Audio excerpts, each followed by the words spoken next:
Buenos días, América Latina, buenas tardes, España zurda y plurinacional. Arrancamos el programa de hoy con el Plan de Regeneración Democrática que ha sido aprobado por el Consejo de Ministros esta misma mañana. Los 5 días de reflexión del presidente del Gobierno han culminado en este tibio plan de regeneración cuyos ejes principales serán la reforma de la ley Mordaza y el delito de injurias y la limitación de la publicidad institucional de los medios. El ministro de Presidencia, Félix Bolaños, ha anunciado la hoja de ruta de 31 medidas que el Gobierno pretende llevar a cabo en los próximos 3 años en un Parlamento en el que no tiene asegurada una mayoría parlamentaria.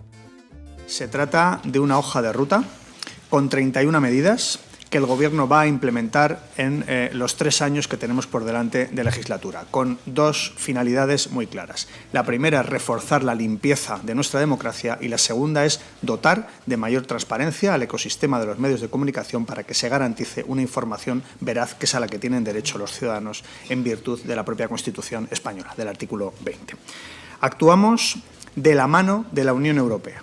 La Comisión Europea, lo ha anunciado también la propia ministra portavoz, la Comisión Europea aprobó un plan de acción por la democracia con el mismo nombre que el que hoy aprobamos en Consejo de Ministros y aprobó ese plan en 2020.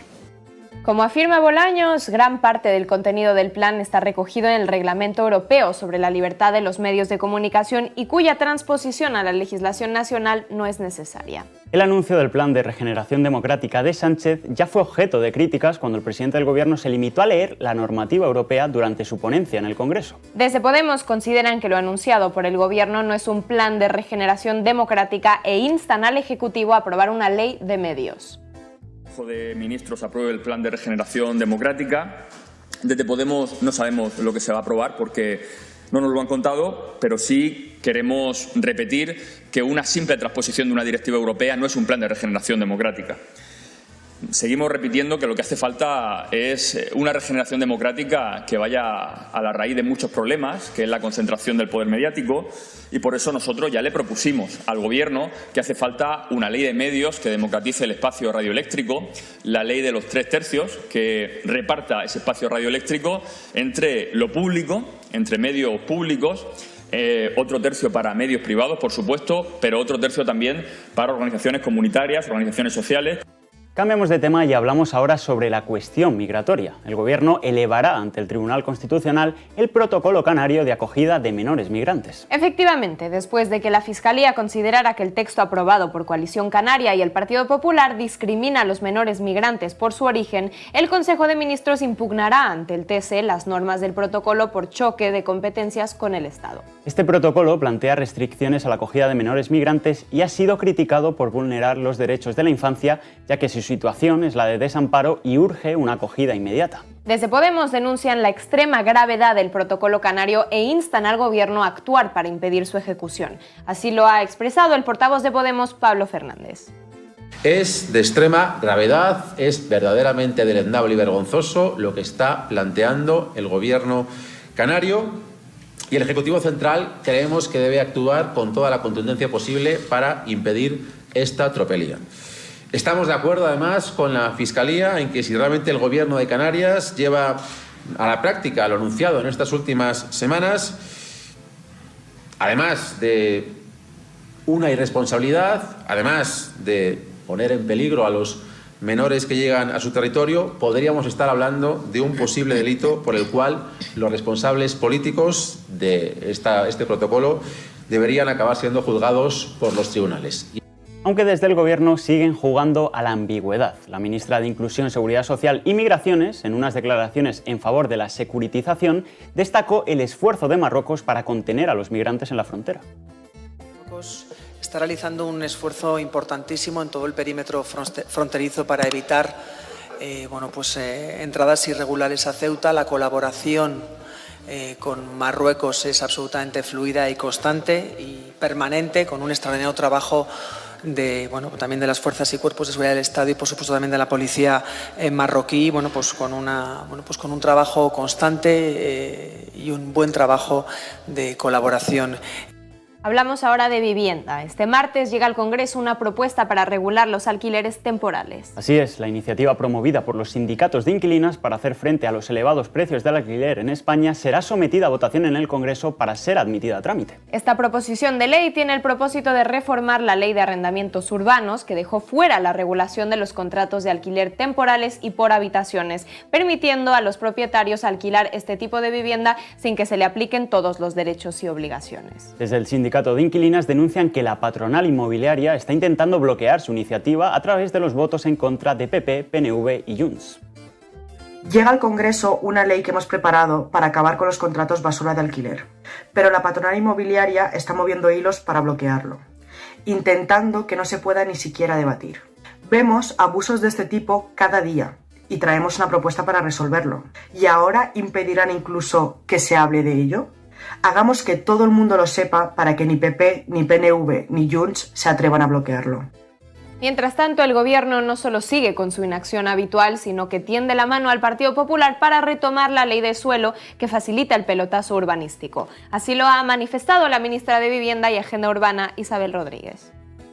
Esa ley, la ley del suelo, está hoy en el Parlamento y podría ser tramitada ya por todos los grupos políticos. Yo pido que volvamos a hacer ese esfuerzo, querido presidente, alcalde, que nos acompañemos las administraciones públicas para reclamar que el Parlamento, en los asuntos que tienen que ver con esta cuestión, llegue a acuerdos, cuando además no hay debate detrás de esta ley, sino más que un texto magnífico, dispuesto para ser aprobado y servir al sector y a la causa que nos une.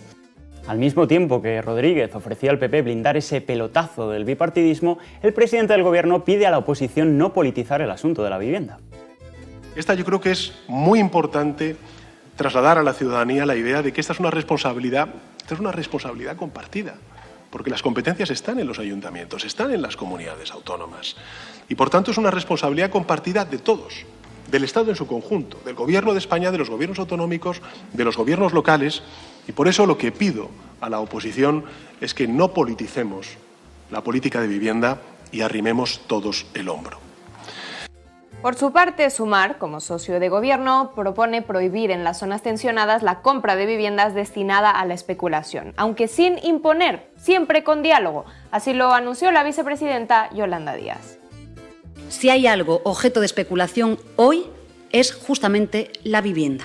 En este sentido, la propuesta que lanzamos desde Sumar es, con carácter temporal, prohibir en las zonas tensionadas la compra de viviendas que estén destinadas a la especulación, es decir, que no tengan como fundamento vivir en las mismas. Desde Podemos denuncian la deriva conservadora y la inacción del gobierno de PSOE y Sumar en cuanto a política de vivienda. Si hay un tema que evidencia con total claridad esa deriva conservadora y esa inacción del Gobierno, es sin duda la vivienda. A día de hoy es el principal problema que sufren las clases trabajadoras españolas y es vital hacer políticas de izquierdas que puedan darle un giro a la situación.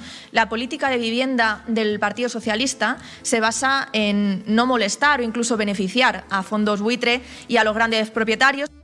Y con esto nos vamos hasta Bruselas, donde este martes la presidenta de la Comisión Europea, Ursula von der Leyen, ha presentado los nombres que conformarán el nuevo órgano ejecutivo de la Unión Europea. Efectivamente, y entre ellos está la ya ex vicepresidenta del PSOE, Teresa Ribera, que ha sido nombrada por von der Leyen como nueva vicepresidenta ejecutiva de Competencia y Transición Ecológica de la Comisión Europea. De esta forma, Ribera llega a una Comisión Europea que será la más derechizada de las últimas décadas. Von der Leyen elegirá a 15 comisarios populares, 5 liberales, 4 socialistas, 2 de extrema derecha y un independiente. El avance de la ultraderecha en las pasadas elecciones europeas se va a visibilizar en el órgano ejecutivo de la Unión Europea, que ya preparó el terreno en el último periodo del pasado mandato, endureciendo el tono en cuestiones migratorias y medioambientales. Uno de los nombramientos que más incomodidad ha provocado en los socialistas europeos es el del comisario de la extrema derecha Raffaele Fitto, candidato designado por la primera ministra italiana Giorgia Meloni. La eurodiputada de Podemos, Irene Montero, se ha pronunciado sobre esta nueva y más derechizada Comisión Europea,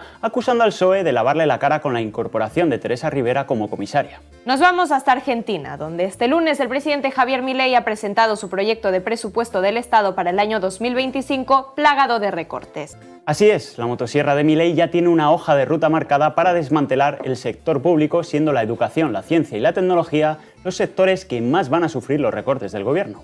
En el proyecto de presupuesto, el gobierno de Milei propone la suspensión de leyes de financiamiento que son vitales para la supervivencia del sector educativo y científico. Esto se produce a pesar de que recientemente el Senado aprobó por una amplia mayoría una nueva ley de financiamiento para las universidades para actualizar el presupuesto del sector. Milei ha justificado los recortes incluidos en el presupuesto bajo el argumento de la necesidad de un déficit cero que le ponga un cepo al Estado. Los recortes en educación, ciencia y tecnología supondrán un retroceso enorme. A nivel nacional, el presupuesto educativo caería un 45,1% y el destinado a ciencia un 33,5%. Terminamos con nuestro reportero Willy Veleta, que estuvo en la manifestación de la Marea Verde en Madrid para recabar la opinión de los profesores y las profesoras sobre los privilegios que tiene la educación privada frente a la pública. Con estas ratios no entramos en los patios, inauguramos la temporada de manifestaciones con la Marea Verde en Madrid, menos horas lectivas y tantas cosas que piden. En algunas clases estamos a 30, 32. Barbaridad.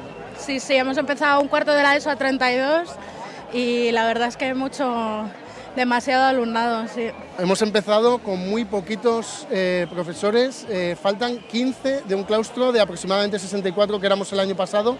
15, se dice pronto un 25% menos. Nos faltan siempre especialistas, estamos hablando de los refuerzos, del PT, la L, que ayuda a los que más los necesitan, que son los niños con dificultades en la educación. Y además somos un instituto rural en que las rutas están fallando y están haciendo que los chavales madruguen más para que cojan autobús antes, ahorraros autobuses, porque luego vuelven a por el resto, que es algo que me parece intolerable. Bastante gente y demasiadas horas lectivas y sobre todo pocos medios si se compara con la educación concertada y la privada.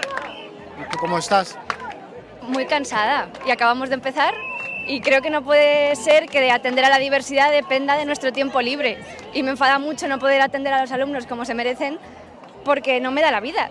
O porque tengo que usar mi tiempo libre para ello, entonces me enfada mucho. Muchísima gente, muy poco espacio y las infraestructuras bastante regular. O sea, que sufre al final, bueno, no tenéis tiempo libre apenas, ¿no? Las profesoras. Nosotros no, nosotros trabajamos todos los días, que es lo que no se ve, que parece que solo trabajamos en horario de instituto, pero en realidad por las tardes estamos siempre trabajando. Muy presionados porque son muchas horas de docencia que hay que preparar y que hay que corregir trabajos y muy estresantes. Y eso es difícil, poder hacer una atención más individualizada y poder un poco tener lo que los alumnos se merecen, darles lo que se merecen. Como piojos en costura, no caben en las aulas por metros cuadrados el número de alumnos que tenemos, casi no podemos ni dibujar en la pizarra. Luego alumnos y alumnas con necesidades especiales que hay que atender también. Muchos, pero como las ratios son tan grandes, tampoco les podemos atender bien. Esto es todo por hoy. Recuerden hacerse socios y socias de Canal Red en apoya.canalred.tv, que los necesitamos. Volvemos mañana con más noticias y ya veremos si mejores. Sean felices.